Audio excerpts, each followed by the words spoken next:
Hi there, this is John Drew here from Elevated Planet, and I'm bringing you another blog today, which is entitled Ain't Nobody Here But Us Chickens. It is time to scratch below the surface. This is a blog originally published on February the 12th, 2023, but it is still exceptionally relevant today, maybe even more so than it was over a year ago. So here we go. When you examine the weight of evidence that our galactic cousins, extraterrestrials, are already amongst us, it is overwhelming. And you don't have to take my word for it, nor indeed should you. You simply have to free up your mind to the possibility, and having done so, start to explore the substantial evidence with eyes and mind open. And brace yourself for a shock. Yet so few of us realize this simple truth about our intrepid galactic friends, so we have to ask why that is the case. What you soon come to realize is that this demonstrates the success of the ongoing campaign of deliberate disinformation and ridicule applied to something that has actually been staring us in the face all along. It also relies on the fact that most people just want to get on with their lives and not concern themselves too much with the thought. However, there is a bigger point here. If so many can be successfully deceived, what other realities have we been spoon-fed over the decades in order for the master manipulators to control the way we think? The more you examine that point, the more alarming it becomes. You realize that these people continue to shape our realities to this very day, and their control of the mainstream media allow them the ability to do this with ease. Who are these people? Well, Nostradamus referred to them as the Cabal. He also referenced two men specifically, one based in London, one based in New York, that are very well hidden. But they control most of the economy of both the known world and the third world, and they manipulate governments. He said that these men would also set the scene for the third Antichrist. Nostradamus saw possible or probable futures. We know much of what he saw has come to pass, including the second Antichrist, which was Hitler, and the way the Second World War played out, and he foresaw the attack that took place on 9/11. But because the timelines changed, nothing he saw was absolute. As Nostradamus said, "Prevenu est prevenu," or forewarned is forearmed. He hoped that through his prophecies, some things could be averted. How dangerous does it get? Well, we are currently being led into a war on a bunch of false beliefs, just as has happened multiple times before. An obvious recent example was the Gulf War, which was instigated to gain control of oil population under the false claim that Iraq had weapons of mass destruction.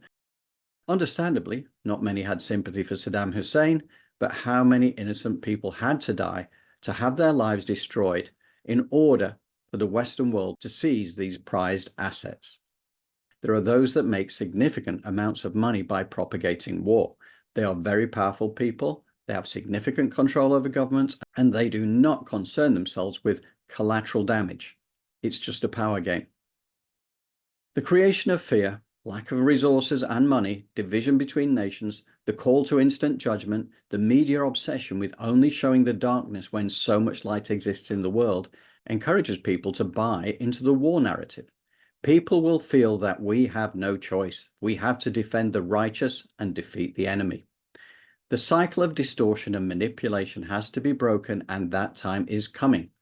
That's not to say the war will be avoided, because I believe that this has to play out to let us get to where we are going. However, particularly from 2027 onwards, the chickens will be coming home to roost, and a lot of powerful people will be sent to the planetary naughty step to think about what they've done. Thereafter, the truth will fully unfurl itself, and as we know, the truth will set us free. Free to live a life of inner peace, happiness, kindness, and compassion. We just need to break out of this misaligned programming and conditioning and find out how incredible we each are. I believe that in the near term, some of us will be so steeped in the reality we've been fed for our entire lives that we will be unable to escape its bonds. And that is completely understandable. It isn't easy to come to terms with the idea that we have been misled on such a grand scale. It's like we are all chickens on a battery farm with the opportunity to go free range. Some of us chickens will refuse to believe that a world exists outside of our pen. So the question you have to ask yourself is, what sort of chicken am I? As for me, I'm heading out to the meadow to scratch up myself some tasty worms, and I would welcome anybody to come and join me. So if that sounds appetizing to you, come on out into the meadow.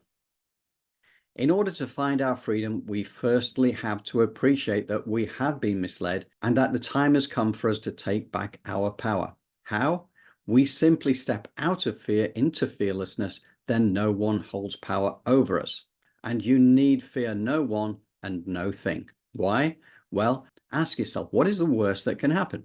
Of course, that brings us neatly to the subject of death. However, regardless of its negative image, death is the most beautiful, transcendent experience that will ever happen in your life. There is absolutely no reason to fear it. I personally guarantee it. And if I'm wrong, you get your money back. Imagine the liberating feeling of leaving your physical body, just like taking off a badly fitting shoe, and off you go, escaping this density and back home to perfection. And I don't say that to encourage you to prematurely end it all, to take an early exit to the place of unconditional love. Life here in the physical realm is a gift to be honored. And how do we honor our mortal existence? By living life joyously and fearlessly, with true freedom of expression, intermingled with kindness, compassion, sense of community, and of course, karaoke, dad dancing, and other forms of uninhibited fun. Remember, however dark things may seem to get on the planet during these next 3 years, and I believe they will get dark, there is an equal and opposite amount of light. It is a fundamental law of the universe that this is so. The way things get presented to us may focus on the dark, but you have the choice to switch off from anything that encourages you to feel fearful or angry, because you now realize that it is designed to keep you so much less than you really are. You are here to experience joy, amongst many other high-frequency emotions. If what you consume does not fill you with happiness and inner peace, then just know it is not supporting your well-being. Following your bliss is the answer, because that is the reason you are here, and that leads to your personal growth. We each choose our path. Maybe it is time to awaken to this incredible opportunity to celebrate life in the way it was always intended to be. It is the time of the great remembering, after all. And it is the reason we chose to come here at this time. And despite the darkness, everything is exactly as it is supposed to be. So, while I know I shouldn't be counting chickens, care to join me in the meadow? You get to choose free range or battery. Either selection is right for you, but it's important to know you have a choice. Now, is this truth or deluded clucking nonsense? Well, that's for you to decide. This is John Drew, Elevated Planet. Thank you.